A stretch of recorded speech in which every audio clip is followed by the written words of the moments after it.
સુરત જિલ્લામાં તસ્કરોનો તરખાટ યથાવત છે। જિલ્લામાં તલવાર ગેંગ ફરી એકવાર સક્રિય થઈ ગઈ છે। કામરેજના શામપુરા ગામે તલવારો સાથે તસ્કરો દેખાયા છે। તલવાર સાથે ગામમાં ફરતી ચોર ટોળકી સીસીટીવીમાં કેદ થઈ ગઈ છે।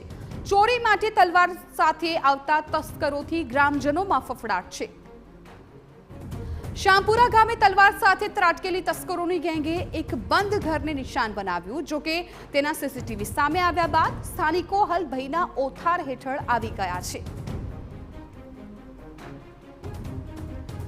તો ચોરી માટે તલવાર સાથે આવતા તસ્કરોથી ગ્રામજનોમાં એક ફફડાટ ફેલાઈ ગયો છે, કેમ કે વારંવાર સુરતમાં અસામાજિક તત્વો છે પોતાનો રોફ જમાવતા હોય છે, ત્યારે ફરી એકવાર તલવાર ગેંગ છે એ સક્રિય થઈ ગઈ છે ને આ ગેંગ સામે હવે લોકોમાં રોષ પણ છે ને ક્યાંક ડર પણ જોવા મળી રહ્યો છે।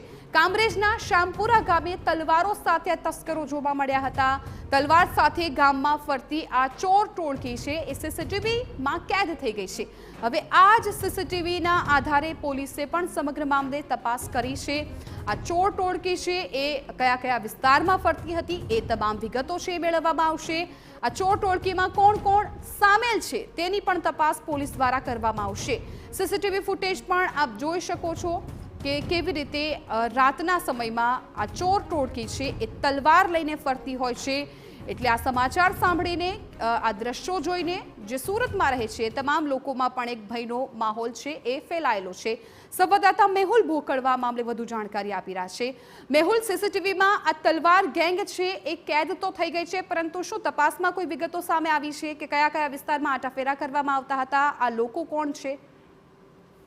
બિલકુલ, સુરત જિલ્લામાં હવે લૂંટારૂ હોય કે તસ્કરો હોય તે બેખોફ બની ગયા છે। તેઓને પોલીસનો પણ ડર ના હોય તેવું લાગી રહ્યું છે। તેઓ નજીવી કોઈ પણ લૂંટ કે ચોરીની ઘટનાને અંજામ આપવા માટે કંઈ પણ કરી શકે તેવું જણાઈ રહ્યું છે।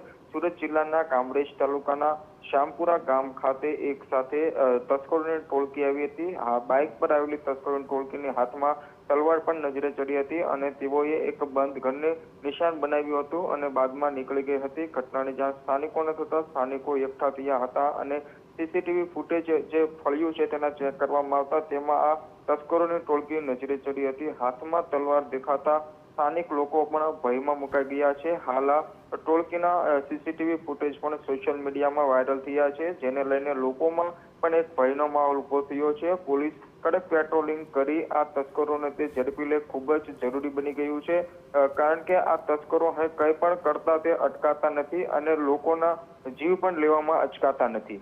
જી બિલકુલ મેહુલ, આભાર સમગ્ર માહિતી બદલ। તો હાલ તો સીસીટીવી કેમેરામાં જે ઘટના કેદ થઈ છે તેના આધારે પોલીસે તપાસ શરૂ કરી છે।